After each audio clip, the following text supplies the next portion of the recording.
सत्याला शोधणाऱ्या आपण सर्व साधकांना आमचा नमस्कार.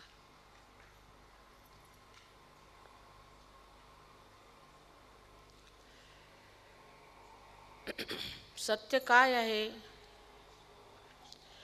ते जाणण्यासाठी एक गोष्ट लक्षात ठेवली पाहिजे की सत्य आहे ते आहे, ते आपण बदलू शकत नाही, त्याची व्यवस्था करू शकत नाही किंवा त्यावर आपलं प्रभुत्व असू शकत नाही. दुसरी गोष्ट अशी आहे की ह्या मानव चेतनेत आपण ते जाणू शकत नाही. आज ज्ञानबा तुकारामांचं भजन ऐकलं तर फार आनंद वाटला की अजून त्यांचं स्मरण लोकांना आहे आणि त्यांचं नाव घेत आहे. त्यांनी सांगितलं की सगळ्यांनी परमेश्वर मिळवला पाहिजे आणि त्यासाठी देवाची आठवण ठेवली पाहिजे. कारण जर त्यांनी ही गोष्ट सांगितली नसती तर आपण एवढ्या भक्तीच्या मार्गात राहिलो नसतो, कधीच आपली वाट लागली असती. स्वातंत्र्य मिळालं इतके दिवस झाले तरीसुद्धा अजून आपण धर्मात उभे आहोत. धर्म म्हणजे अंधश्रद्धा नव्हे, धर्म म्हणजे पैशाचा खेळ नव्हे.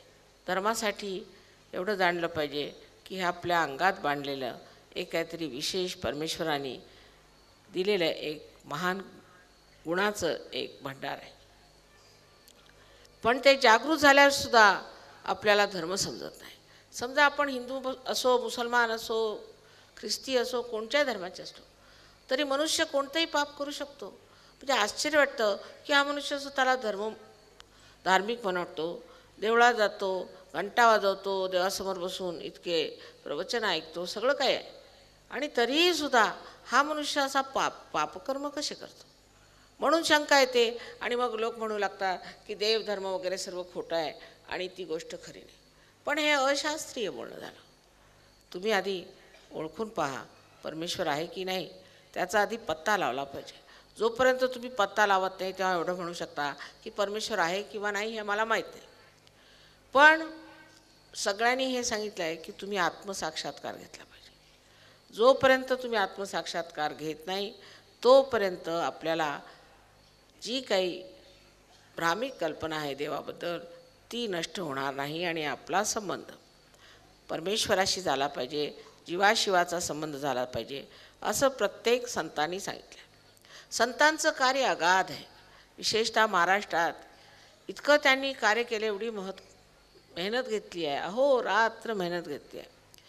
आणि 12व्या शतकात आपल्याला माहिती आहे की ज्ञानदेव हे या पृथ्वीवर अवतरले. त्यावेळेला एक नाथपंथी फार मोठा असा एक विचार किंवा कार्यक्रम होत असे, पण तो अत्यंत गुप्त रूपाने होत असे. नाथ लोकांमध्ये अशी प्रथा होती, परंपराच होती की एक गुरुला एकच शिष्य असायला पाहिजे. तेव्हा एक गुरु एकच शिष्याची कुंडलिनी जागृत करत असत आणि त्यालाच कुंडलिनीचं ज्ञान देत असत, इतर लोकांना देत नसत. ते ज्ञानदेवानी शेवटी आपले जे गुरु निवृत्तीनाथ, त्यांचे मोठे बंधू, त्यांच्याजवळ मागणी केली की कमीत कमी हे ज्ञान मला सर्व जगाला सांगू द्या. जरी ते देता नाही आलं तरी मला सगळ्यांना सांगू द्या. ती आपली पहिली सामाजिक क्रिया घडली की त्यांनी ज्ञानेश्वरीमध्ये 6व्या अध्यायामध्ये उघडपणे सांगितलं की हे कार्य कुंडलिनीमुळे होतं. त्यानंतर त्यांनी अमृतानुभव म्हणून फार सुंदर एक अत्यंत सुंदर ग्रंथ, मला असं वाटतं तो ग्रंथांचा राजच म्हटला पाहिजे, ग्रंथांचा राजा म्हटला पाहिजे, असा सुंदर ग्रंथ त्यांनी लिहिला. आणि त्या ग्रंथामध्ये पारलौकिक जेवढं सुख आहे त्याचं फार सुंदर वर्णन केलेलं आहे. ते सुद्धा जो साक्षात्कारी मनुष्य नाही त्याला समजू शकत नाही. त्यानंतर अनेक लोकांनी ह्याच्यावर मेहनत केली. तसं म्हटलं तर कुंडलिनीबद्दल संस्कृतात बरेच काही आख्यान केलेलं आहे. तर आपण म्हणू शकतो की मार्कंडेय स्वामींनी 14,000 वर्षापूर्वी कुंडलिनीचं वर्णन केलं होतं. आणि त्याच्यानंतर मग आदिशंकराचार्यांनी सुद्धा 6व्या शतकामध्ये ह्याचं वर्णन केलेलं आहे, चांगलंच स्पष्ट रूपाने. पण ते संस्कृत भाषेत असल्यामुळे जनसमाजासमोर ते आलं नाही. आणि बाकी जे धर्म मार्तंड होते आणि ज्यांना कुंडलिनीचा गंधही नव्हता आणि तिकडे लक्षही नव्हतं, नुसतं आपलं पांडित्य दाखवण्यापलीकडे त्यांना दुसरं काही येत नव्हतं, अशा लोकांनी तिकडे लक्ष दिलं नाही आणि हे काहीतरी गोपनीय वस्तू आहे असं समजून त्याला एकीकडे सारून ठेवलं. ज्ञानेश्वरांनी फार मोठे उपकार आपल्यावर केले आहेत. त्यांनी हे उघडपणे सांगितलं, हे बरं झालं.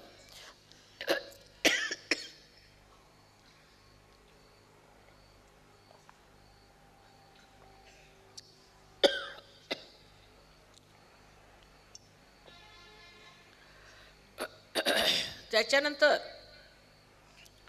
अनेक लोकांनी कुंडलिनीवर भाष्य केलेलं आहे. पैकी मुख्यतः नानकसाहेब आणि त्यानंतर कबीरदास. नानकसाहेबांनी नामदेवांची महती ओळखली. जेव्हा नामदेव तिथे गेले तेव्हा त्यांनी पाचारण केलं आणि सांगितलं की तुम्ही थोडंसं पंजाबी भाषा शिका आणि पंजाबी भाषेतही तुमचं थोडंसं काव्य करा. आपल्याला आश्चर्य वाटेल की त्यांचं एवढी मोठी गाथा त्यांनी पंजाबी भाषेत लिहिली आणि त्यात पुष्कळ अगदी शुद्ध मराठीतसुद्धा गाथा आहेत. आणि ते लोक जे ग्रंथसाहेब असतात, तर मी एकदा एका त्यांचं दरबार असतं त्याच्यात गेले होते, तर शुद्ध मराठीमध्ये ते ओव्या म्हणत होते. म्हटलं हे आलं कसं यांच्या डोक्यात, ह्या पंजाब्यांच्या डोक्यात? तर कळलं की ते जे आहे ते नामदेवांच्या ओव्या आहेत. जनाबाईंच्यासुद्धा ओव्या त्यांच्या ग्रंथसाहेबमध्ये त्यांनी एकत्रित केल्या. कारण त्यावेळेला नानकसाहेबांना असं वाटलं की सगळ्या तऱ्हेचे भामटे लोक देवावरती कविता करतात, ते संत नाहीत. असंतांनी केलेल्या कविता पुष्कळ बोकाळल्यामुळे त्यांनी असं ठरवलं की फक्त जे संत म्हणजे ज्यांना आत्मसाक्षात्कार झाला असे लोक, ह्या लोकांनी केलेल्या कवितांचं संकलन करावं आणि म्हणून तो ग्रंथसाहेब त्यांनी केला. पण तो ग्रंथसाहेबसुद्धा झाल्यावर मग काय त्यांनीच म्हटलं की का हे रे बनखो जन जाई, कशाला जंगलात जातोस तू? काहे रे बनखो जन जाई, सदा निवासी सदा अपेल अलेपा तो हे संग समाय. तुझ्यामध्ये समावलेला आहे, तू इकडे तिकडे का भटकायला जातोस? असं स्पष्ट सांगितलं. कहे नानक बिन आपा चिन्हे. आपा चिन्हे म्हणजे स्वतःला ओळखल्याशिवाय, स्वतःचं ज्ञान आल्याशिवाय, आत्मज्ञान आल्याशिवाय मिटे न भ्रम की काही, स्पष्ट सांगितलं. पण तेही आपण सकाळपासून संध्याकाळ घोकत बसलो. तर असं झालं की समजा आपल्याला डोकेदुखी झाली, आम्ही म्हटलं की बा डोक्याला बाम लावून घ्या डोक्याला, तर ते आपण घोकत बसलो. आम्ही बाम लावून घ्या, त्यांनी डोकं दुखत जाईल की जास्तही होईल. तशातला हा प्रकार. वाचून परमेश्वर मिळणार असता तर ह्यातले किती लोक युनिव्हर्सिटीत गेले होते आणि किती लोकांना वाचन येत होतं. काहीतरी अशी किमया आहे ज्याने आपला संबंध ह्या ब्रह्मचैतन्याशी झाला पाहिजे. मग सत्य काय आहे? सत्य हे आहे की आपण सर्व आत्मा आहात. हे शरीर बुद्धी अहंकार आदी ह्या उपाधी आहेत, पण आपण शुद्ध आत्मा आहात. दुसरं सत्य काय आहे की सर्व सृष्टी एक अत्यंत सूक्ष्म आणि अत्यंत पवित्र आणि अत्यंत शक्तिशाली अशा एका शक्तीने व्यापलेली. ह्या शक्तीला आपण ब्रह्मचैतन्य असं म्हणतो. कोणी काय म्हणतं, कोणी रूह म्हणतं, तर कोणी त्याला all pervading power of God म्हणतं. ही प्रेमशक्ती, ही परमेश्वराची प्रेमशक्ती. आणि त्या शक्तीमुळे जगातील जेवढी आपण रोजची जिवंत कार्य बघतो, आता हे फूल इतकं सुंदर आहे, हे एका बीपासून इतकी सुंदर फुलं पानं आली, ही बघा कितीतरी फुलं आहेत. आपण कधी विचारसुद्धा करत नाही की ही आली कशी बा. ही पृथ्वी दिसायला अशी दिसते आणि बी दिसायला तसं दिसतं. आपण ते पेरलं काय आणि हे झालं काय, आपण विचारसुद्धा करत नाही. हे सर्व कार्य ही सूक्ष्म सृष्टी करत असते, तिला सगळं समजतं. आता एक आंब्याचं झाड एका उंचीपर्यंतच वाढेल, एका फळाचं झाड, एका फुलाचं झाड किंवा कोणचं, त्यांना एकच उंची जी असेल ती, त्याच्यावर ते वाढत नाही. नारळासारखं झाड, गुलाबाचं झुडूप वाढणार नाही. हे सगळं कोण सांभाळतं? आपल्यामध्ये त्या शक्तीचा सुद्धा फार आपण आपल्याला अजाणताच आपण त्याचा उपयोग करत असतो. आणि ती शक्ती तिला वैद्यकीय लोक ऑटोनॉमस नर्वस सिस्टम म्हणजे स्वयंचालित संस्था असं म्हणतात. स्वयं म्हणजे कोण? आता विचारलं त्यांना की अहो तुम्ही स्वयंचालित म्हणता, आता मोटारीला आपण म्हणतो स्वयंचालित, मोटारीत एक ड्रायव्हर असतो ना, मग हा कोण? नुसतं स्वयंचालित म्हणून एक नाव तुम्ही दिलं, पण हा कोण स्वयं आहे? हा स्वयं कोण? तर तुमचा आत्मा. त्यांनी चालवलेली ही शक्ती आहे, म्हणून तिला आपण स्वयंचालित संस्था असं म्हणतो. आणि त्याचा चालवणारा जो आहे तो हा आत्मा आहे. पण हा आत्मा आपल्या हृदयात असतो आणि त्या हृदयातून तो आपल्या सर्व हालचालीवर बघत असतो, लक्ष असतं त्याचं. पण आपल्या चित्तात त्याचा प्रकाश आलेला नसतो, म्हणून आपण अंधकारात होतो. आणि म्हणून काही आपल्यामध्ये जे दुर्गुण आहेत, दोष आहेत, ते त्या अंधारामुळे येतात, त्या अज्ञानामुळे येतात. समजा जर इथे अगदी पूर्णपणे अंधार असता तर आपल्याला कळत नसतं की एक दुसरे कुठे बसलेत काय. आपण चेंगरत दुसऱ्यांना इकडून तिकडे गेलो असतो आणि लक्षात नसतं आलं की आपण काय चुका केल्या. तेव्हा अध्यात्म म्हणजे आत्म्याला प्राप्त करणं आणि परमेश्वराच्या साम्राज्यात वावरणं हे खरा अध्यात्म आहे. अध्यात्म म्हणजे पारायण करणं, लोकांपासून पैसे उकळणं आणि खोट्या तऱ्हेने लोकांना दांभिकपणाने काहीतरी सांगणं, ह्याला अध्यात्म म्हणत नाही. अध्यात्माचा अधिकार फक्त संतांना आहे आणि अंधश्रद्धा निर्मूलनाचा अधिकारसुद्धा नुसता संतांनाच आहे, कारण त्यांची डोळस श्रद्धा आहे.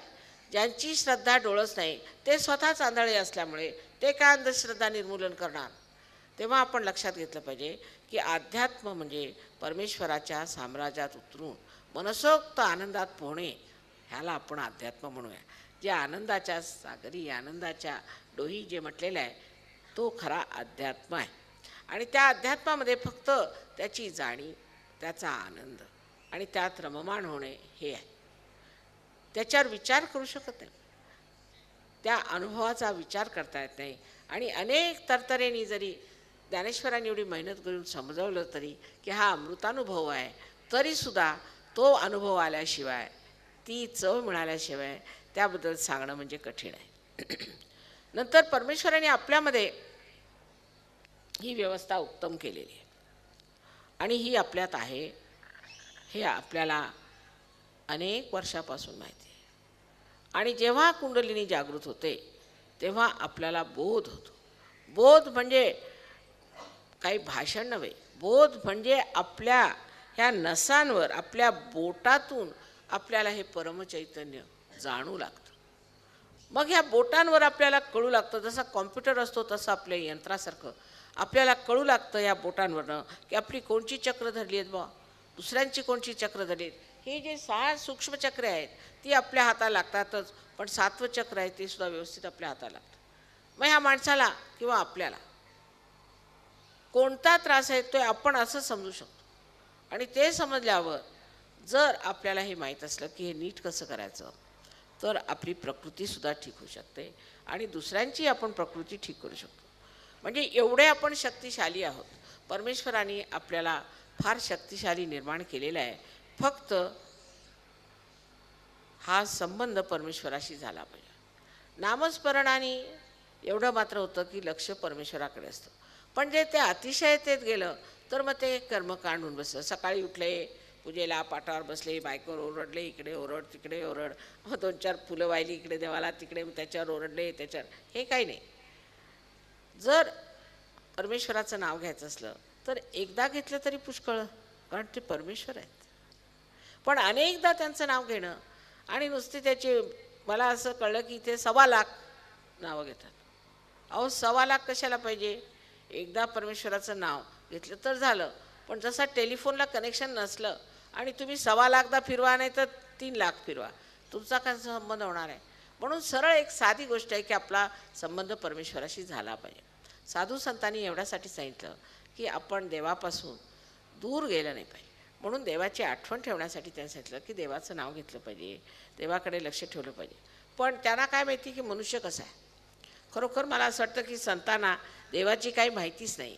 जर संतांना माणसाची काही माहिती नाही, जर असती तर त्यांनी असं सांगितलं नसतं. कारण आपण बघतो की हातामध्ये माळ घ्यायची आणि सगळ्यांचे गळे कापत फिरायचे फार आपल्याला रोजच दिसत आहे. दांभिकपण आपल्याला रोज दिसतो. तेव्हा वाटतं हे कसं काय संतांनी सांगितलं. पण संतांचं चुकलेलं नाही. संतांना माहितीच नव्हती की मनुष्य कसा आहे. कोणत्याही गोष्टीला अतिशयतेला जातो इतकंच नव्हे तर त्याचं सार आहे तो विसरून जातो. त्याचं सार काय ते लक्षात येते. चोखामेळापासून ज्ञानेश्वरापर्यंत, रामदासापासून तुकारामापर्यंत सगळ्यांची जर तुम्ही एक चादर विणली तर ती संबंध अध्यात्म आहे.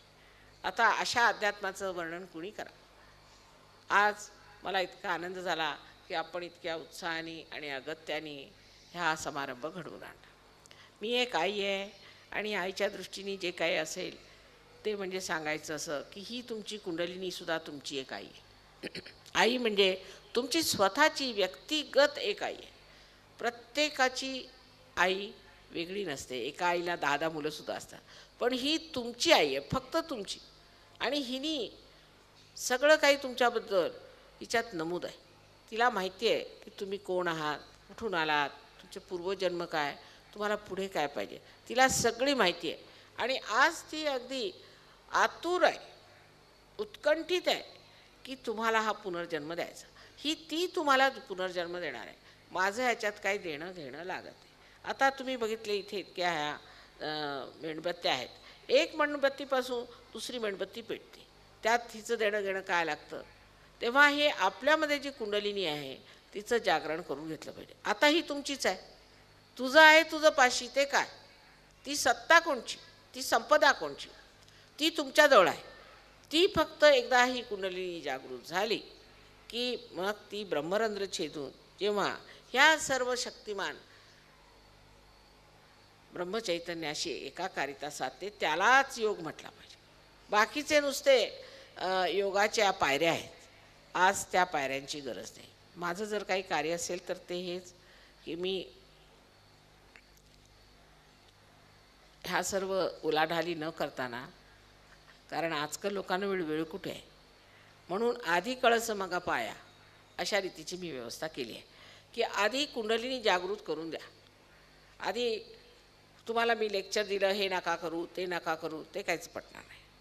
पण काय होईल की कुंडलिनी जागृत केली म्हणजे त्या अंधुक प्रकाशात तुम्ही बघा. समजा आता हात साप धरला तुम्ही आणि मी म्हटलं की हा साप आहे आणि अंधार असला आणि तुम्हाला दिसत नाही. तुम्हाला कशावरून, आम्ही म्हणतो हे दोरखंडच आहे आणि धरून बसले. तो चावेस तर धरूनच बसणार तुम्ही. पण जेव्हा थोडासा तरी जर प्रकाश आला त्या अंधुक प्रकाशात सुद्धा तुम्ही बघू शकता की हा साप आहे आणि तुम्ही स्वतः सोडून टाका. म्हणून मी म्हणते की तुम्ही स्वतःचे गुरु होऊन घ्या. काही गुरूंची गरज नाही, काही नाही, तुम्ही स्वतःचे गुरु होऊन घ्या. म्हणजे सांगायचं असं की ही जिवंत क्रिया आहे. जसं आपण जमिनीमध्ये बी पेरतो तसं परमेश्वराने आपल्यात आपलं कुंडलिनीचं बी पेरलेलं आहे. ती जागृत झाली आणि तिचा संबंध जेव्हा या शक्तीशी झाला की त्याने आपल्याला सर्वप्रथम म्हणजे शारीरिक लाभ होतो. त्याला कारण असं की ही जी चक्र आहेत, ही चक्र जेव्हा काही कारणाने फार उपयोगात येतात तेव्हा त्यातली शक्ती संपून जाते. आणि जेव्हा कुंडलिनी जागृत होते तेव्हा ती त्यांना त्यांची शक्ती देते. शक्ती दिल्यावर मग शेवटी ती त्या शक्तिपुंजाकडे म्हणजे ह्या सर्वीकडे वापलेल्या ह्या महान शक्तीकडे जेव्हा धाव घेते आणि तिचा संबंध होतो तेव्हा अव्याह तिथून शक्ती वाहत असते आणि मग काहीही काळजी करण्याचं कारण आहे. हे इतकं सहज आणि सरळ आहे. त्याच्यासाठी काही करावं लागत नाही. विशेषतः म्हणजे याच्या काही डोक्यावर उभं राहायला नको किंवा काही काही त्याच्यासाठी पैसे द्यायला नको. म्हणजे असंच होईल की आपण जमिनीला पैसे द्यायचे, बाई तू हे पैसे घे आणखीन मला आता ऊसाचं इथे पीक काढायचं आहे, तशातला हा प्रकार. तेव्हा ह्या शुद्ध कार्यासाठी, या जिवंत कार्यासाठी तुम्ही किती पैसे देणार. आता लोक खूप पैसे घेतात, लोकांच्याकडनं खूप पैसे उकळतात देवाच्या नावावर. अहो त्या देवाला काही पैसे समजतात का? त्याला पैसे कशाशी काढतात माहीत आहे का? तुम्हीच पैसे काढले आणि तुम्हीच बँका काढलेल्या आहेत. देवाकडे काही बँक काही नाही आहे. त्याचं काम एवढंच आहे की तुम्हाला आपल्या साम्राज्यात बोलवायचं, प्रेमाने बसवायचं आणि तुम्हाला आनंदाच्या नुसत्या खिरापती वाटायच्या. दुसरं काहीही परमेश्वराला त्याचा उद्देश नाही. म्हणून त्यांनी आपल्याला मानव केलं आहे.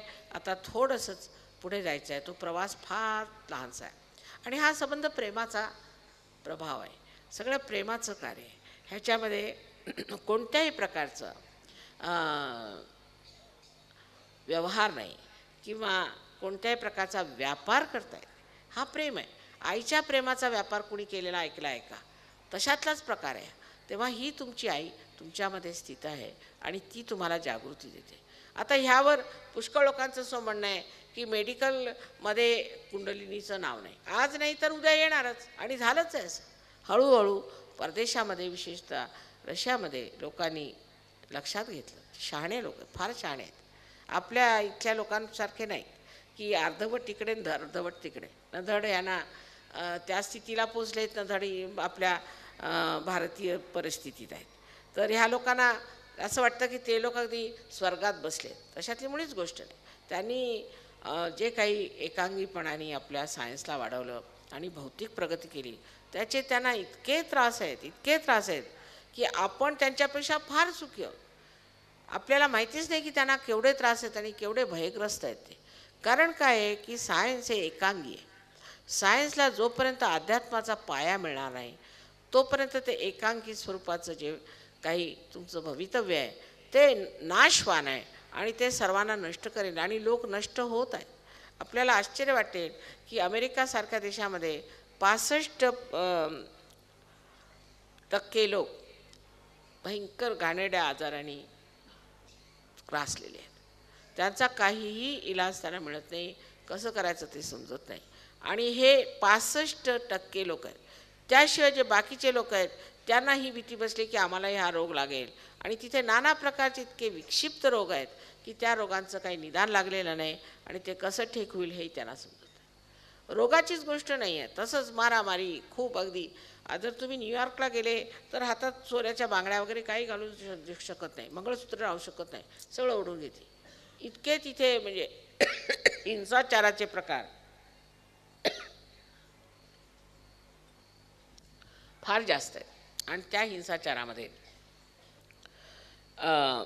ते लोक इतके त्रासले आहेत की त्यांना आता समजत नाही करायचं तर काय करायचं. तेव्हा जो आपला अध्यात्माचा पाया आहे, जो आपला वारसा आहे, ही फार मोठी आपल्याजवळ संपदा आहे, फार मोठी संपदा आहे. कारण जी नैतिक मूल्य आहेत ज्यांनी आयुष्याला एक तऱ्हेचं संतुलन येतं, ज्यांनी मानवाला जनावरापासून आपण वेगळं करू शकतो, अशी जी ही फार मोठी संपत्ती आपल्याजवळ आहे ती जर आपण पूर्णपणे वाढवली तर हे सगळे बाहेरचे दोष आपल्या पायावर येतातच आहेत. पाहिलेच आपण, धावून आले ते. त्यांना विचारा महाराष्ट्रात कशाला आले. त्यांना दिसतं ना ते संत आहेत सगळे, इथे सगळं चैतन्य भरलेलं आहे, सगळीकडे प्रकाश, म्हणून आम्ही इथे आलो. आपल्याला दिसत नाही. जिथे पिकतं तिथे विकत नाही, त्यातली गोष्ट आहे ही. आणि त्यात काहीतरी दीड शहाणे किंवा रिकामटेकडे लोक असं म्हणायला तयार झाले की हे सगळं खोटं आहे आणि परमेश्वर नाहीच. त्यामुळे ह्या गळचेपीमुळे आपला अध्यात्म मागे पडलेला आहे. अध्यात्माचा पाया फार जरुरी आहे. त्याच्यावर मग तुम्ही वाटेल ती प्रगती करी, कोणत्याही तऱ्हेचं तुम्ही पाऊल घातलं तरी ते संतुलनात राहील आणि प्रगती सर्वांगीण होईल, एकांगी होणार नाही, हे लक्षात ठेवलं पाहिजे. आणि जोपर्यंत ही गोष्ट तुम्ही लक्षात ठेवणार नाही तोपर्यंत न धड इकडे न धड तिकडे अशी आपली परिस्थिती होणार आहे. तेव्हा आपल्याजवळ जे आहे ते आपण आधी मिळवलं पाहिजे. आपली जी संपदा ती मिळवली पाहिजे. सायन्समध्ये आपण कुठवर जाऊ शकतो? शेवटी जाऊन ते जे खड्ड्यात पडले ते दिसतं आहे, मग आपण कशाला त्यांच्या मागे जायचं? पहिला आपला पाया ठीक केला पाहिजे आणि तो अध्यात्माचा पाया आहे. महाराष्ट्रात अनेक गोष्टींचा मला आश्चर्य वाटतं. मी म्हणजे आमच्या वडिलांच्याकडे ते सुद्धा फार मोठे संत होते. मी कधी दारू म्हणून काय असतं ते मला माहीत नव्हतं. मी दारू कधी अशी डोळ्यांनी पाहिली नाही, मला काय माहीत होतं. आणि कधी मला ह्या सर्व गोष्टींचा म्हणजे आम्ही कधी आमच्या म्हणजे लहानपणी आम्ही कधी आमच्या कानावर सुद्धा असल्या गोष्टी आल्यात ज्या आजकाल होतात. आमचे साहेब जेव्हा मेरठला कलेक्टर होते तेव्हा कुणी अशी लाच लुचपत वगैरे असे म्हणजे घेतात लोक, हे काय आम्ही ऐकलंच नव्हतं, त्यावेळेला होतच नसे. फार तर एखादा चपराशी बिपराशी 1-2 रुपये घेत असेल तर घेत असेल, पण कधी आम्ही ऐकलं नाही. म्हणजे आपल्याला आश्चर्य वाटेल की मी आता बाहेरून इकडे येते तर मला आश्चर्य वाटतं की जिथे जा तिथे तो पैसा खातो, तो पैसा खातो, तो पैसा खातो. म्हणजे काही जेवत येत नाही का म्हटलं, तसंच पैसेच खात राहतो. अशा तऱ्हेच्या ह्या स्थिती का आली? कारण आपला अध्यात्म त्याचा पाया नाही बसलेला. हे संत साधू कधी पैसे खाल्ले असते का त्यांनी? दारू प्याले असते का त्यांनी असलं वागणं केलं असतं का? कधीही करणार नाही. कारण काय, त्यांची जी पातळी ती किती उच्च होती ती तुम्ही विचाराने समजू शकत नाही, पण त्यांच्याकडे बघून आपल्याला वाटेल की किती आदर्श लोक होते ते सगळे. बरं, त्यांच्या जात पात काही नव्हतं. एकनाथ महाराज महाराजांच्या घरी जेवायला जायचे आणि जेवले. त्यांना काही धर्म मार्तंड मारायला सुद्धा आले, त्यांनी काही कोणाची कदर केली नाही. कारण सर्व परमेश्वरांनी बनवलेले लोक आहेत. जातीपाती हा सुद्धा मनुष्याने बनवलेला सगळा काही प्रकार आहे. त्यात परमेश्वराचा काय संबंध आहे? परमेश्वरांनी सगळ्यांना एकसारखं बनवलं आहे. तेव्हा जात पात ह्या गोष्टीकडे लक्ष नाही देताना त्यांचं एवढंच होतं की गरिबांचं मात्र उद्धार झाला पाहिजे. पण गरिबांचा उद्धार तरी तुम्ही कसं करणार? गरिबांचा उद्धार नुसतं बोलून नाही होणार, त्याच्यासाठी सहयोग घ्यायला पाहिजे. सहयोगाने अनेक चमत्कार घडले. त्यातला एक आहे की सहयोगी गरीब राहत नाही. तो गरीब राहत नाही कारण लक्ष्मीची कृपा होते. तो गरीब राहत नाही. लंडनला आपल्याला आश्चर्य वाटेल की मी तिथे इतका वेळ घालवत नाही जितका महाराष्ट्रात घालवलेला आहे. पण आमच्या सहयोगामध्ये इतके लोक आले, सहयोगी तिथले इंग्लिश लोक, म्हणजे तुम्हाला माहिती आहे किती कठीण जीव, पण ते सुद्धा इतके वाकून त्याच्यात आले आणि नम्रतेने त्यांनी सहयोग घेतला. आणि विशेष सांगायचं म्हणजे की इतकी बेकारी तिथे असताना सुद्धा सहयोगात एकदा आले की बेकारी त्यांची गेली. एकही सहयोगी बेकार मिळणं म्हणजे कठीण. तेव्हा आपल्याला आश्चर्य वाटेल की आपल्या देशातली जी दुर्दशा आहे ती सुद्धा सहयोगाने नष्ट होऊ शकते. कारण जेव्हा सर्व शक्तिमान परमेश्वरच आपल्या पाठीशी येऊन उभा राहिला तेव्हा आपल्याला कोण त्रास देणार आहे? तेव्हा बुद्धीसुद्धा मनुष्याची एकदम प्रगल्भ होते, वाढते. आमच्या इंग्लंडमध्येच दोन लोकांना सायन्समध्ये डॉक्टरेट मिळाले. एकाला फिजिक्समध्ये आणि एकाला केमिस्ट्रीमध्ये त्यांना डॉक्टरेट मिळाली. सहयोगी आहे दोघांनाही. आणि त्यांनी सहयोगाच्याच माध्यमाने सर्व शोध लावून काढले. त्याच्यानंतर दिल्लीला 3 डॉक्टरांना MDची पदवी मिळाली. म्हणजे हे सगळे त्यांनी जे काही केलेलं आहे त्याच्यात फक्त मी त्यांना सल्ला दिला की तुम्ही अशा रीतीने प्रयोग करा आणि हे सिद्ध होईल. आणि तसं झालं. तसं झाल्यावरती ते परिमाण मात्र सगळं शास्त्रीय सायंटिफिकच आहे आणि त्यांनी दाखवून दिलं. तरीसुद्धा हिंदीमध्ये अशी म्हण आहे की बकरी की 3 टांग, म्हणजे बकरीच्या मागचे पाय धरायचे आणि म्हणायला 3 टांग 1 2 3. परत त्याला म्हटलं अरे बाबा हे पाय सोडतं इकडून धरा म्हणायचं 1 2 3. तशातले इथे काहीतरी हट्टी लोक आहेत आणि त्यांचं असं म्हणणं आहे की सायन्स आणि अध्यात्म ह्याचा काहीही संबंध नाही आणि अध्यात्मात मनुष्य गेला तो गरिबीत उतरतो. आपल्यातला जो हिंदुस्थानातला अध्यात्म आहे त्याच्याबद्दल त्यांचं असं म्हणणं आहे की जर आम्ही अध्यात्म घेतला म्हणून आम्ही गरीब झालो. माझं असं म्हणणं आहे की आपण आत्मसाक्षात्कार घेतला नाही, ज्याला हे लोक अध्यात्म म्हणतात ते चुकीचं आहे. आजपर्यंत जे तुम्ही देवाला आळवत बसले, इतक्या वाऱ्या केल्या, त्याचं सार्थक व्हायची आज वेळ आल्यावर अजून कशाला वाऱ्या करता? ज्यासाठी तुम्ही वाऱ्या केला ते झालं, पूर्ण झालं, आता आपलं मिळवून घ्या.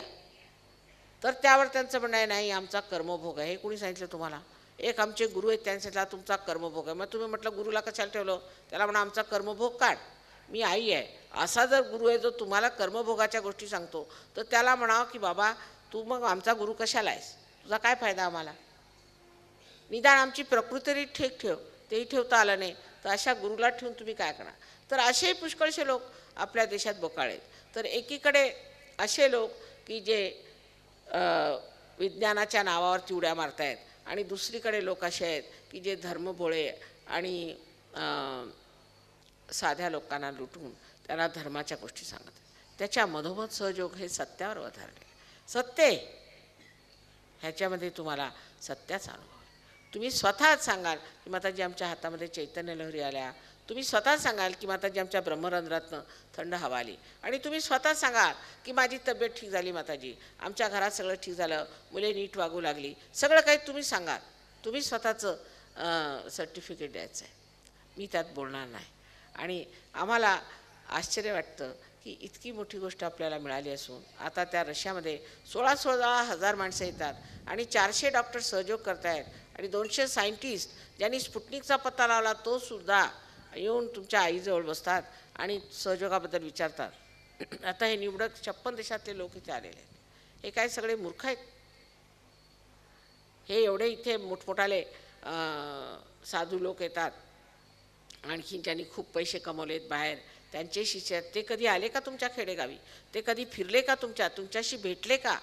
म्हणजे हे कसलं विश्वाचं कार्य आहे? त्या लोकांना इथे आणायचं नुसतं दाखवण्यापुरतं, आणि त्यांना काही आपल्या संस्कृतीची कल्पना नाही, त्यांना गणपती कशाशी खातात ते माहीत नाही, त्यांना घाणेरड्या गोष्टी शिकून ह्या देशाची इतकी बदनामी केलेली आहे, हजारो रुपये त्यांच्यापासून लुटून खाल्लेले आहेत, आणि आपण मात्र अजून सहयोगाला जागृत होत नाही. ही गोष्ट चुकीची आहे. तेव्हा आपण लोक आता ग्रामीण भागात राहतात.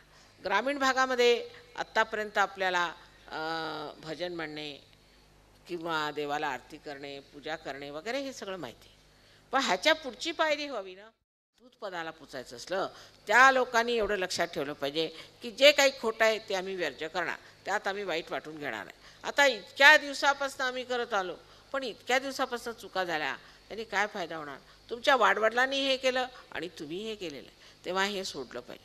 ह्यानी सर्वप्रथम म्हणजे तुमची तब्येत तर ठीक होते, पण आता ग्रामीण विभागात सांगायचं म्हणजे की तुमचे जे कृषी उत्पादन आहे ते खूप भरमसाठ होईल, तुमच्याकडची जी जनावरं आहेत ते ठीक होतील, मुलं बाळं ठीक होतील, त्यांची अभ्यासात प्रगती होईल. हे सगळं मी आपल्याला सांगते, त्याचा पडताळा घ्यावा. आजपर्यंत कुणी असं म्हटलं नाही की मी आत्मसाक्षात्कार देते किंवा देतो. मी असं म्हणत नाही मी देते आत्मसाक्षात्कार, पण एवढं म्हणते की कुंडलीचं जागरण होईल आणि तुम्ही सगळेजण त्यात आत्मसाक्षात्कारी व्हाल, आणि ते तुम्ही मिळवावं आणि परमेश्वराच्या आशीर्वादाचा अनुभव घ्यावा. जे काही संतांनी आजपर्यंत वर्णन करून सांगितलेलं आहे ते सिद्ध करायला आम्ही आलो. देव आहेत की नाही ते सिद्ध करायला आम्ही आलो. कोण कुठे कसं ह्या लोकांनी सांगितलेलं आहे त्याबद्दल शंका करण्यापेक्षा जे काही सांगितलं ते जर सिद्ध होत असलं ते मान्य केलं पाहिजे. ह्याच्यात खरी इमानदारी आहे, आणि हा महाराष्ट्राचा वारसा, त्याच्याबद्दल आपल्याला अत्यंत अभिमान वाटला पाहिजे. ही बाहेरची मंडळी फक्त महाराष्ट्रातच राहत आहे, त्यांना अजून आतले गोम माहीत नाही आपण लोक कुठे पोचलो ते. तर महाराष्ट्रातले जे काही शाप आहेत तिकडे लक्ष दिलं पाहिजे. पहिली म्हणजे भाऊबंदकी, हा आपल्याला शाप आहे. महाराष्ट्राला भाऊबंदकीचा भयंकर घाणेरडा शाप आहे. त्याच्यामुळे होतं आहे का, राजकारणात तर आहेच, पण ती घाण सहयोगात आणायची नाही. मराठा ते तुका मिळवावा सांगितलेलं आहे त्याने. मी म्हणते सहयोगी ते तुका मिळवावा. परत हेही सांगितलं आहे श्री शिवाजी महाराजांनी स्पष्टपणे की स्वधर्म जागवावा. स्व म्हणजे आत्मा, त्याचा धर्म जागवा हे सांगितलेलं आहे. ते आपण जागरण केलं पाहिजे. त्यासाठी माझी अगदी पूर्ण खात्री आहे की महाराष्ट्राची जमीन फार सुपीक आहे, पण ह्यातल्या ह्या 2-3 गोष्टी जर गेल्या, पहिले तर भाऊबंदकी आणि ह्या जुनाट गोष्टी की आमची ही जात, आम्ही अमके तमके नसत्या फुशारक्या, आणि त्याच्यात नुसती बडे जावी, दारू पितील, बायकांना हाणतील, हे करतील ते करतील, नाही आम्ही हे ह्या कुळाची, आम्ही ते अमके, हे सगळ्याला काही अर्थ नाही. महामूर्ख आहात तुम्ही, दुसरं काही नाही. महामूर्ख जातीच्या त्या पलीकडे काय सांगता येते. तुम्ही काय करून दाखवलेलं आहे? तुमच्यातनं कोण मोठे असे निघून आले संत की तुम्ही काय मोठ्या लायकीचे आहेत? तेव्हा जात पात धरून चालायचं नाही. आपण सर्व विश्वधर्मी आहोत. ह्या विश्वामध्ये आता ही मंडळी आली बघा, तुमच्यासारखेच भजनं म्हणतात, उद्या तुम्हाला ऐकायला मिळतील, चांगली भजनं म्हणतात, सगळं काय म्हणतात, गणपतीची पूजा करतात. हे सगळे विश्वधर्मी आहेत. आपण आता विश्वधर्म काढला पाहिजे, आणि विश्वधर्म निघालेला आहे. सर्व अमेरिकेला तर रजिस्टरही झाला आहे विश्वधर्म, पण आपल्याकडे विश्वधर्म काय तो समजला पाहिजे. तो सहयोगाशिवाय येणार नाही, कारण सहयोगामध्येच ही किमया पण आहे की आपल्यामध्ये सामूहिक संवेदना आहेत, सामूहिक चेतना आहेत. दुसऱ्यामध्ये काय त्रास आहे तो कळतो, आपल्यामध्ये काय त्रास आहे तो कळतो. ही सामूहिक चेतना येणं म्हणजेच काय की आपण विराटाचे अंग प्रत्यंग आहोत हे सिद्ध होतं. आणि ते सिद्ध झाल्याबरोबर मनुष्य कुठेही असे नका, जर तुमची ती स्थिती आली तर तुम्ही इथे बसल्या बसल्या जाणू शकाल त्या माणसाला काय त्रास आहे आणि त्याचा काय इलाज आहे. की ही सर्व विश्वात चराचरात पसरलेली ही शक्ती ही कार्यान्वित होते. पण त्या लायकीला उतरायला पाहिजे. सहयोगात नुसतं येऊन एकदा आलो माताजी आम्ही आलो तो दर्शनाला, आपल्याकडे महाराष्ट्रात दर्शनाचं फार वेळ आहे, तेही सांगितलंच पाहिजे की दर्शन, अहो दर्शनासाठी देव आहेत. आता माझ्या पायावर डोकं फोडून फोडून कधी एवढे एवढे पाय सुजून आता मी जिवंत स्थिती तिथे बसली, मी काही दगड नाही, तर दगडाला ठीक आहे, पण माझ्यावरती सुद्धा दर्शन. पण दर्शन कशाला? माझं दर्शन घेऊन तरी काय फायदा? जर तुम्हाला आत्मसाक्षात्कार माझ्यापासून मिळाला तर बेकार आहे माझं दर्शन, त्याला काही अर्थ आहे का? दर्शन झालं. एकदा आम्ही कॉलेजमध्ये शिकता असताना लाहोरला जवाहरलालजी आले होते. त्यांना पुष्कळ उशीर झाला, 3-4 तास लागले त्यांना यायला. तर सगळे खेड्यावरून इकडून तिकडून लोक बैलगाडीतनं वगैरे आलेले बसले होते. तर आले जवाहरलालजी इतक्या उशिराने. आम्ही सगळे तिथे व्यवस्था बघत होतो. ते आले, त्यांना बघितलं, नमस्कार केले, निघाले. म्हटलं झालं काय? हो दर्शन झालं, आता चाललो म्हणे. 4 तास बसले, त्यांचं भाषणही ऐकलं नाही आणि निघाले. तशातला प्रकार. दर्शन जे आहे ते स्वतःचं आत्मदर्शन घ्या, आपल्याला ओळखून घ्या. स्वतःला ओळखून घेतल्यानंतर मग दर्शनाला अर्थ आहे. म्हणून माझं जे काही दर्शन आहे ते तुमच्यात दिसलं पाहिजे. मी एक आई आहे, आईला काय वाटतं माझ्या सर्व शक्त्या मुलाला मिळायला पाहिजे, त्याच्या पलीकडे मला काहीही नको. आपापसात प्रेम असलं पाहिजे, भाऊबंदकी सुटली पाहिजे, हे मुख्य. बाकीचं मी बघून घेते, पण भाऊबंदकीला इलाज काय तो मला समजत नाही. तेव्हा कृपा करून हे लक्षात ठेवलं पाहिजे की सहयोगाने भाऊबंदकी करणं हे पाप आहे. कोणत्याही प्रकारची भाऊबंदकी करायची नाही. त्याच्यानंतर पुढचं मी बघून घेते. बाकी जे काही म्हणाल ते व्यसनमुक्ती म्हणा, आणखी प्रत्येक प्रकारची मुक्ती ही कुंडलिनी तुमची करून देईल, त्याबद्दल मला शंका नाही. पण त्या कुंडलिनीला भाऊबंदकीचा रोग काही ठीक करता येत नाही असं मला वाटतं. तेव्हा तो तुम्ही लोक ठीक करून घ्या आणि समजून घ्या की हे प्रेमाचं कार्य आहे, तेव्हा आपण प्रेमाला उद्यत असलं पाहिजे. आजच्या आपल्या सोहळ्याला काय म्हणावं ते समजत नाही. असं वाटतं आहे की कुठेतरी गोकुळात बसून सगळी आम्ही लीला बघते. फार सुंदर वाटलं सगळं आपलं इतकं प्रेमाने बोलवणं, आणखी इतकं करणं. आणि एवढंच माझं म्हणणं आहे की आता सहयोगामध्ये तुम्ही उतरायला पाहिजे. सहयोग तुमच्यात उतरायला पाहिजे आणि तुमच्या जीवनात दिसला पाहिजे, तुमच्या वागण्यात दिसला पाहिजे, तुमच्या समाजात दिसला पाहिजे, तुमच्या घरात दिसला पाहिजे. लोकांना कळलं पाहिजे की सहयोगाने काय चमत्कार करून ठेवले तुमच्या. कारण सगळंच जे काही आहे त्याचं परिवर्तन करण्याची शक्ती तुमच्या कुंडलीत आहे. सर्वस्व तुम्हाला देण्याची शक्ती तिच्यात आहे. एवढी मोठी शक्ती तुमच्यात असताना तुम्हाला कशाची भीती, तुम्हाला कशाचा त्रास? आणि असा निर्भय मनुष्य जो असतो असा जेव्हा तो तयार होईल त्यावेळेला हे सर्व विश्व बदलू शकतं. विशेषतः महाराष्ट्राला एक फार मोठी जबाबदारी. नाव महाराष्ट्र ठेवलं तुमचं, ते कोणी ठेवलं ते कोणाला माहीत नाही, कोणी सांगू शकत नाही. पण ह्या महाराष्ट्रात राहून ती महानता यायला पाहिजे. आणि ती आल्यानंतरच सर्व जगाला कळेल की ह्याचं नाव महाराष्ट्र काय.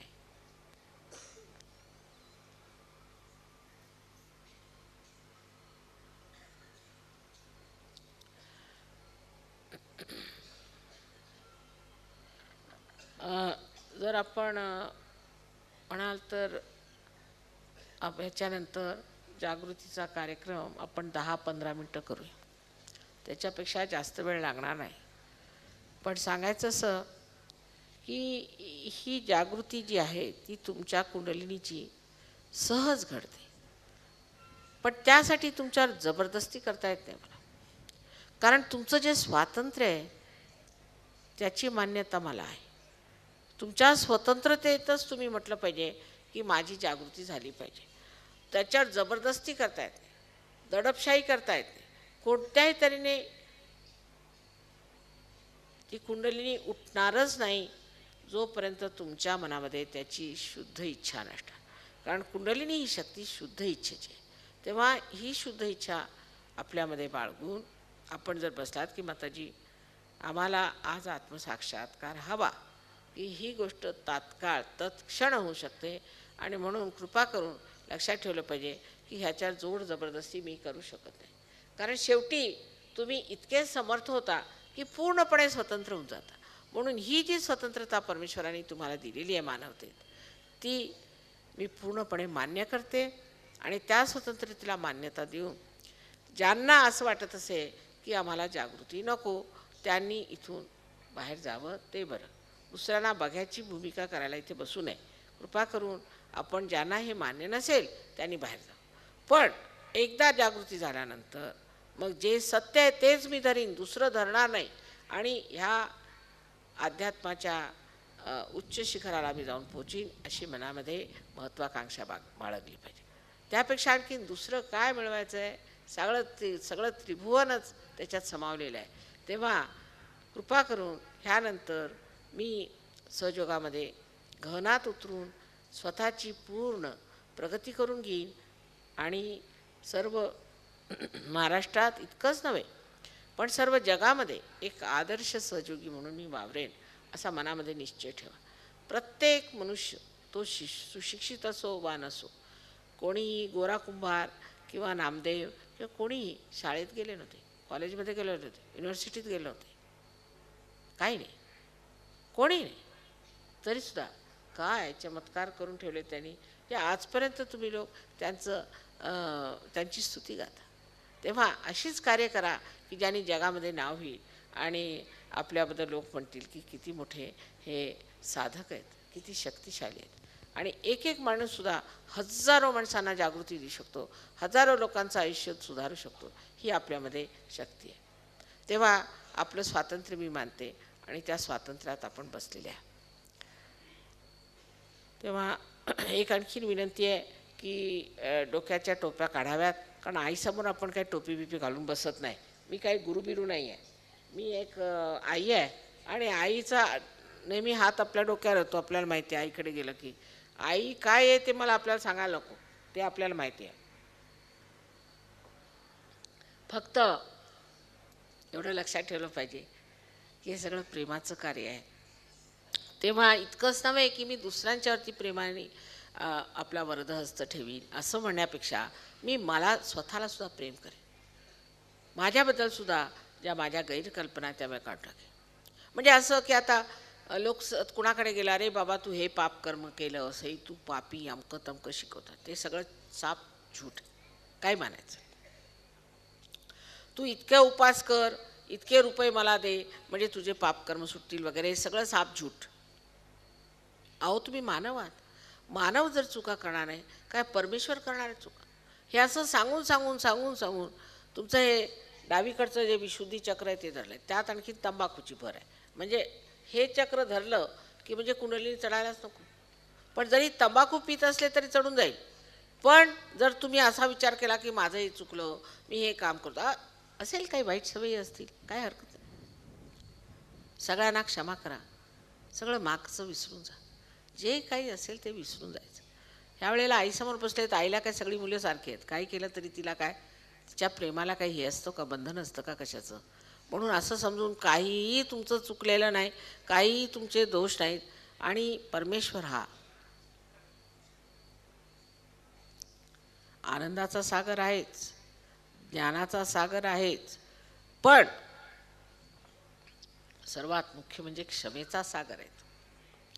आणि तुम्ही अशी कोणची चूक करू शकता जी त्या सागरामध्ये विलीन नाही होऊ शकत, अशी कोणचीच तुम्ही चूक करू शकत नाही. तेव्हा कृपा करून माझं हे चुकलं आणि माझं ते चुकलं, माझ्यात हे दोष आहेत आणि माझ्यात ते दोष आहेत, काही असले तरी ती कुंडली तुमचं स्वच्छ धुवून टाकेल. तेव्हा सध्या हा विचार करत बसायचा नाही. एक ही अट आहे. आणि तर दुसरी अट अशी आहे की तुम्ही सगळ्यांना एकसार क्षमा करायची, एकसार. म्हणजे अमका तमका आठवत बसायचं नाही, प्रत्येकाचं वैयक्तिक नाव घ्यायचं नाही, नाही सगळ्यांना मी क्षमा केली. अहो क्षमा करा अथवा नका करू, तुम्ही करता काय? करत काहीच नाही. पण नाही केली म्हणजे दुसऱ्यांच्या हातात खेळता की नाही? जो मनुष्य तुम्हाला त्रास देऊ इच्छितो त्याला क्षमा न केल्यामुळे तुम्हालाच त्रास होतो, त्याला काही होत नाही. तेव्हा एकसार सगळ्यांना एकदा क्षमा करून टाका, म्हणजे बघा किती डोकं हलकं होईल. ते फार जरुरी आहे. एकसार विसरूनच जा सगळ्यांना. व तिसरी गोष्ट अशी की पूर्ण आपल्यामध्ये आत्मविश्वास असला पाहिजे, पूर्णपणे, की मला आत्मसाक्षात्कार मिळेल, हा आत्मविश्वास ठेवा. मला तर आहेच पूर्ण विश्वास, पण आपल्यालाही आपल्याबद्दल विश्वास असला पाहिजे. ही फार जरुरी गोष्ट आहे. जर आपल्याला आपल्याबद्दल विश्वास नाही, असं कसं होऊ शकतं, आमचं असं आहे, हे ते काही नाही. ही विशेष वेळ आहे आणि ही वेळ अशी आहे की या वेळेला जर तुम्ही जागृत झाला नाहीत तर तुम्ही समजणार नाही. झालं गेलं विसरून जा, काही कठीण नाही. रामदास स्वामींना एकदा विचारलं की कुंडलिक जागृतीला किती वेळ लागतो. त्यांनी सांगितलं तत्क्षण. घेणारा पाहिजे आणि देणारा पाहिजे. आता देणारे तर आहेत, पण घेणारे पाहिजेत. आणि घेणाऱ्यांना जर आपल्याबद्दल शंका वाटत असली तर आम्ही काय करायचं? तेव्हा कृपा करून उत्सुक असलं पाहिजे, उत्साह असला पाहिजे की आम्हाला आत्मसाक्षात्कार मिळणार आहे, परमेश्वराच्या साम्राज्यात आम्ही जाणार आहोत. आणखी इतकंच नाही, परमेश्वराच्या साम्राज्यात तर आपण जाणारच आहात, पण हे सगळं काही आपलंच आहे, स्वतःचं आहे. तो खजिना आपल्याला मिळणार आहे. बरं, आता आपण सगळेजण डोळे मिटा आणि दोन्ही हात माझ्याकडे करा. असे नुसते असे हात थोडे वर करून.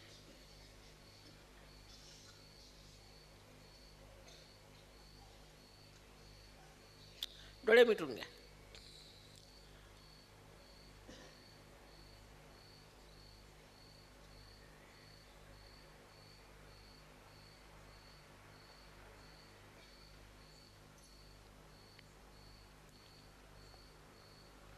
आता डोळे उघडा हळूहळू. आता उजवा हात माझ्याकडे असा करायचा, पुढे मान वाकून घ्यायची आणि ब्रह्मरंध्रात असा हात अधांतरी धरायचा, मान वाकून. डावा हात असा धरायचा. आता बघा, आपल्या डोक्यातनं गार वारा येतो का? सगळीकडे गार वारा सुटला आहे, शंका नाही करायची. येतोय का?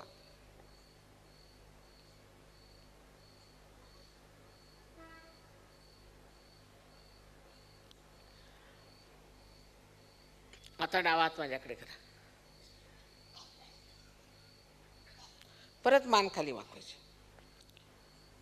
परत उजव्या हाताने अधांतरी धरून कुणाकुणाला दूर, कुणाला जवळ, कुणाला थंड, कुणाला गरम, असं डोक्यातनं काहीतरी वाऱ्यासारखी लहरी अशा येते. फार थंड नाही.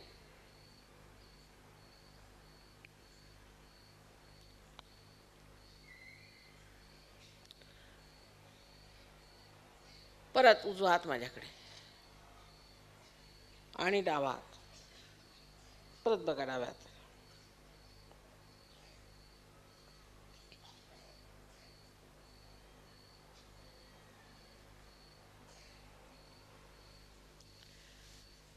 आता दोन्ही हात आकाशाकडे करायचे, शंका करायची नाही. बघा, आणि मागे अशी मान करायची आणि प्रश्न करायचा की श्री माताजी हे परमचैतन्य आहे का? असा प्रश्न 3दा विचारा. श्री माताजी हे ब्रह्मचैतन्य आहे का? हा प्रश्न कोणताही 3दा विचारा. श्री माताजी ही परमेश्वराची प्रेमशक्ती आहे का? प्रश्न विचारा 3दा. आता हात खाली घ्या. बघा किती वारा सुटला. इकडे इथूनच वारा येतोय तिकडे. ज्या लोकांच्या हातामध्ये किंवा डोक्यातून थंड किंवा गरम अशा लहरी आल्या असतील, अशा सर्वांनी दोन्ही हात वर करायचे.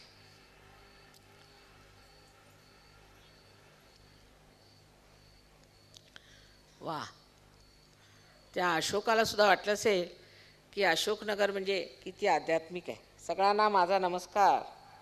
सगळ्या संत साधूंना माझा नमस्कार आणि आपण सर्वांना नमस्कार.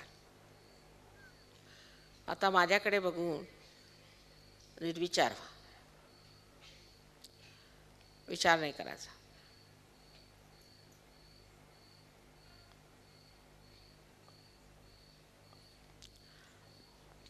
ही निर्विचार समाधी.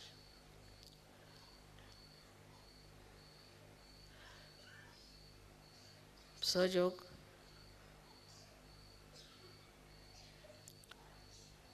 जर तुम्ही आपल्यात लक्षपूर्वक जमून घेतला तर दुसरी स्थिती, ज्याला आम्ही निर्विकल्प म्हणतो, फार लवकर प्राप्त होते. ती झाली पाहिजे. ती आपली शक्ती ती मिळवली पाहिजे. आणि त्यासाठी जो काही सामूहिक कार्यक्रम होईल तो घ्यावा. आम्ही काही पैसे घेत नाही. त्याच्यामुळे हे लक्षात ठेवलं पाहिजे की जी लहानशी जागा जी पण आम्हाला अशोकनगरमध्ये मिळाली आहे त्याच्यासाठी मी फार उपकार मानते की इथली अशी जागा मिळालेली, इथे इतके धार्मिक लोक आहेत. पण ती लहान असो मोठी असो कशी असली तरी तिथे आपल्याला आनंद मिळतो आहे. अशा दृष्टीने आपण सर्वांनी यावं, आणखी सहयोग समजून घ्यावा आणि आपल्यामध्ये उतरून घ्यावा अशी विनंती.